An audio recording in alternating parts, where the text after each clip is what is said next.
Circle Club. I'm here with Mr. Corey of What's Next, and you guys know him, Matt. So we just saw Doctor Strange #2, Multiverse of Madness. Guys, thoughts? What do we think? Oh, put it right on the Marvel experts. Sorry, I love it.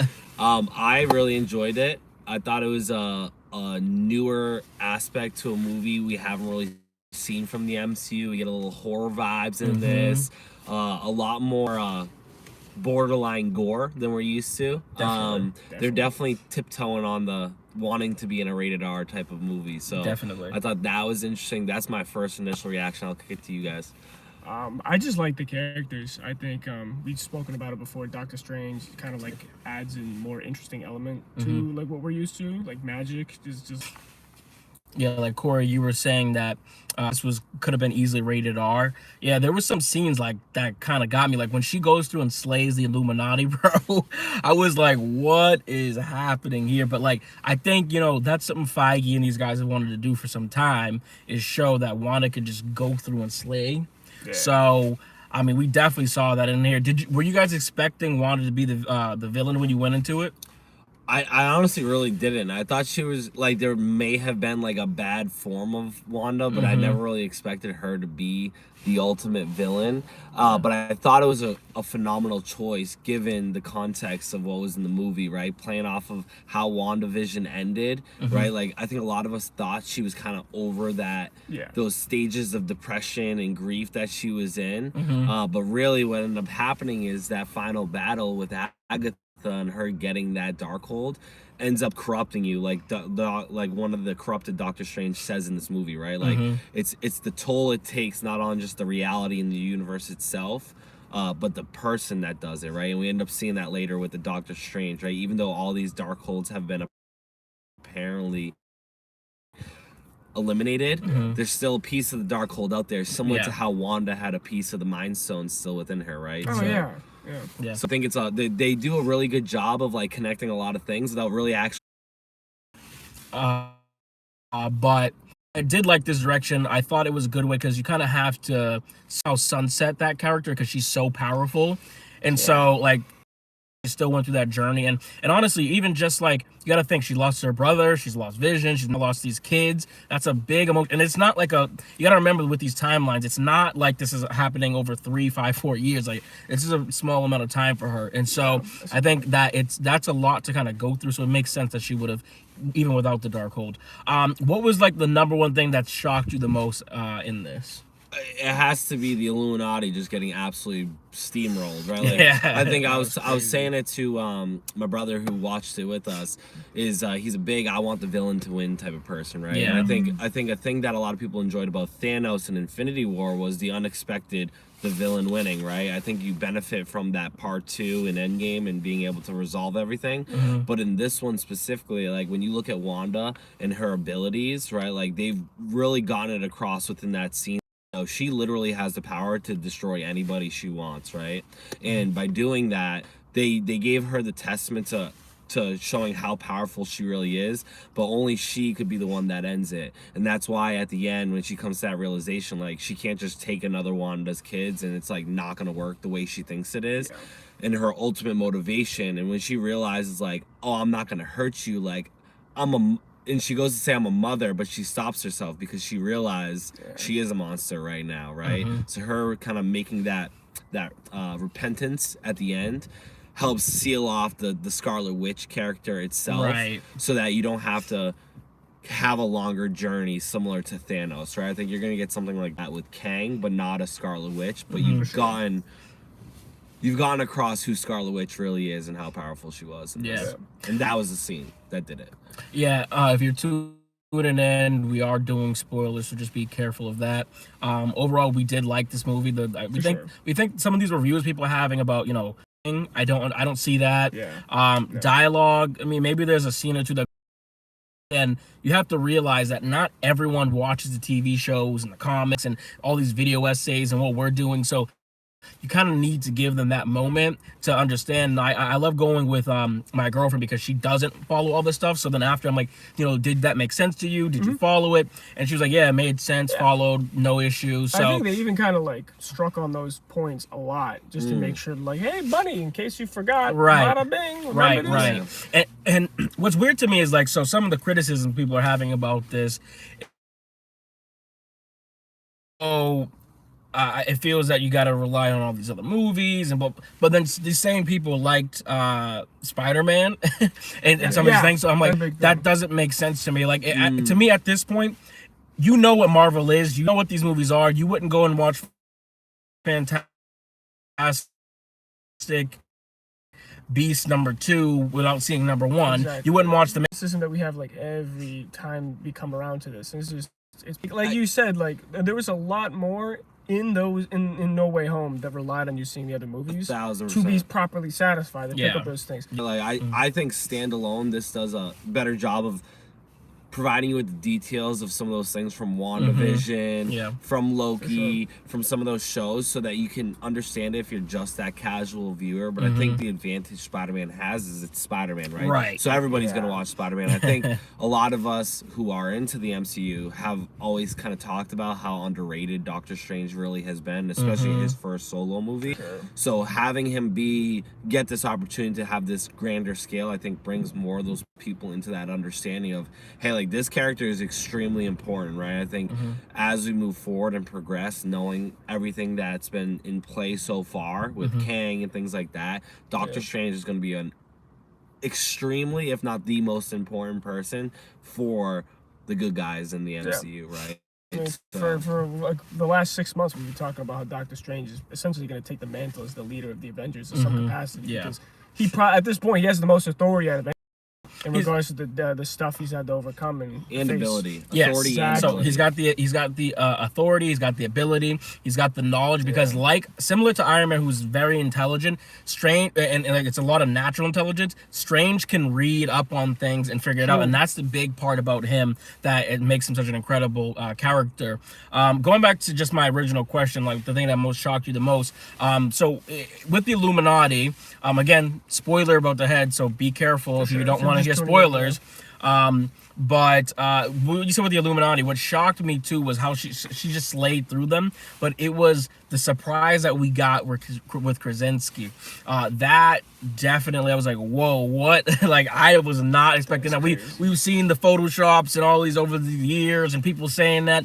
How did you guys feel about his like insurgence into this? Like, did you feel that it made sense? Are you excited for Fantastic Four now? I'm incredibly excited. I think to your point, I had to like blink a couple times to make sure I wasn't looking at the photoshopped image I've seen for years.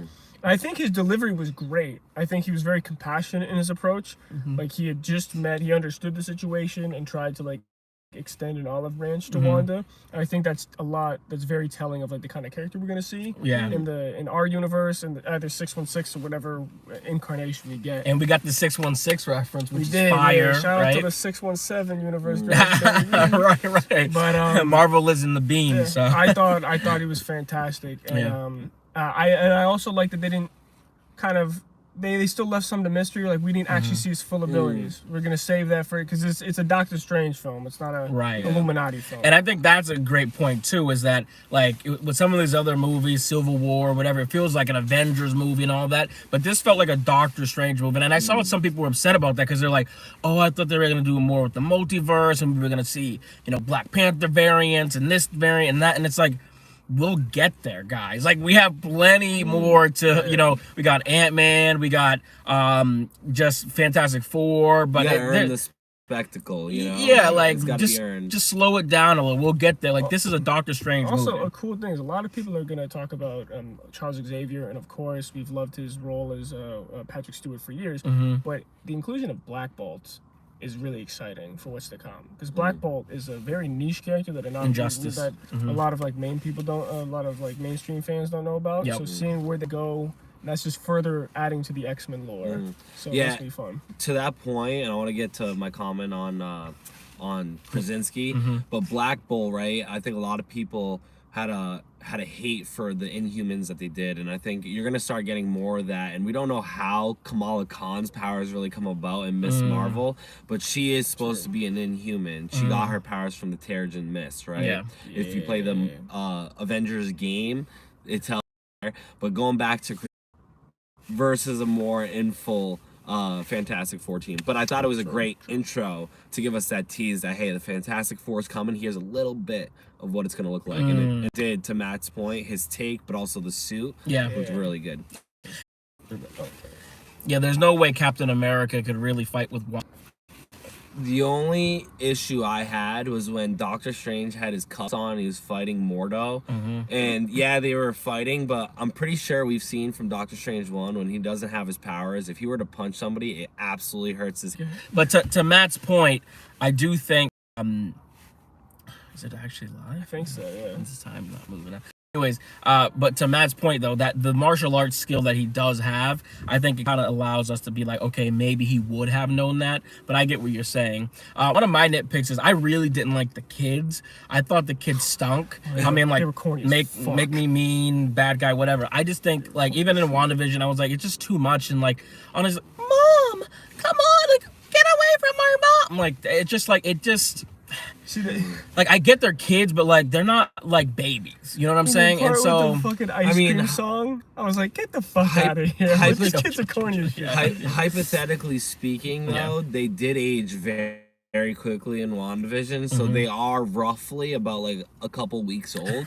So they are in theory infants. All over themselves. What about you? For me, I think my only nitpick would be it's on the effects side. I'd like to see them get a little more creative with the magic that they're using. I think we kind of like run our course with like the little hexes, or I don't know if you call them hexes. But it's very projectile based, where it usually just kind of amounts to like somebody shooting a fireball at somebody else. And there were some cool scenes where kind of like, and then they even kind of repeated it a little bit, where it's like kind of creating chains or balls. When he fucking goes, like, he controls the spirits though, and he becomes like necromancer Doctor Strange. That was cool as fuck. But I like to see, because they talk about reality warping with these kind of individuals, and like even like the time stone, I feel like we could see a little bit more of that. Like, what does that full scope of like power look like, instead of just like pew pew pew? Yeah, it's funny because, like I said, I break my girlfriend has that like neutral party thing, and one of the things she had was similar, was like, okay, we've seen Strange do this thing so much, and we've seen Wanda like if they're super being, like, what's the limitations of their powers and what can they do? And I think to see that visually, I think would help that a little bit. But this movie kind of, to me, as an editor too, I was like, as I'm watching it, I was like, they definitely ran out of like time to keep like going with things, because and I didn't mind the CGI, I thought it was fine, but you can just tell this is a very ambitious visual project. Like, you could keep, I mean, they're already low-balling these artists. So I think just to quickly hammer my point, when Wong is like telling everybody, he's like, yo, she's a fucking Nexus being that can warp reality. And when she shows up to the fortress and just shoots little beams, I'm like, you do a little bit more than that. Like, I would imagine some cooler, like, grandiose stuff, kind of similar to how we saw the Reality Stone. And maybe not to that degree, but some of the stuff in that Thanos was able to do in Infinity War feels like Wanda should be able to do that, given her like. I see what you're saying. I agree. Yeah, that's it for me. To wrap this up, I think on our scale, I'm biased. I love Doctor Strange, multiverse, time, all that stuff. I would land this no lower than a 4.7 or 4.8 out of 5 for me. I had held this in very high regard. I was nervous going into a second time and being like, is this going to be too slow? Am I going to get bored? But the whole time I still had that reaction of like, you know, like, and just that Illuminati scene really, like, that to me, and like there was some moments between like Strange and the Scarlet Witch, like when she goes like, she's like, you didn't tell me your name, did you? Like, that was a fire moment, you know? Like, Elizabeth Olsen, like, absolutely dominated. So that's where I landed. What about you? Yeah, I'd say probably like a 4.5 around that area. Like, seeing it a second time, I definitely kind of raised it up a little bit more. Try not to be so hyperbolic with these, but I really enjoyed it both times, and I think the movie I'd watch again. So. Totally. I'm going to land at a 4.6 out of 5. So, you know how I like adjusting to my 10-point scale. That's around a 9.2. I was was a great landing spot for it. I thought it was very ambitious. The only thing too I kind of wish I had was a little bit more. To your point, like it's how much further could they take it though, right? I think it would have been a little bit tough to do that. But yeah, I thought it was impeccable. Has a ton of rewatch value. I like a lot of my emotions were the same too watching it the second time, which tells me that it's really that good. Right. Yeah. So yeah, 4.6 for me. All right, well that's what we got there. All right, so make sure you guys comment, subscribe, let us know what you thought about it. Go check out Corey with What's Next. He's doing that's all Marvel content and stuff over there. We make new content every single week. This guy's gonna be coming back a lot more when we get that Star Wars drop, baby. Oh, Kenobi, keep an eye out for that. So make sure you subscribe. Thank you guys for watching. We'll see you in the next video.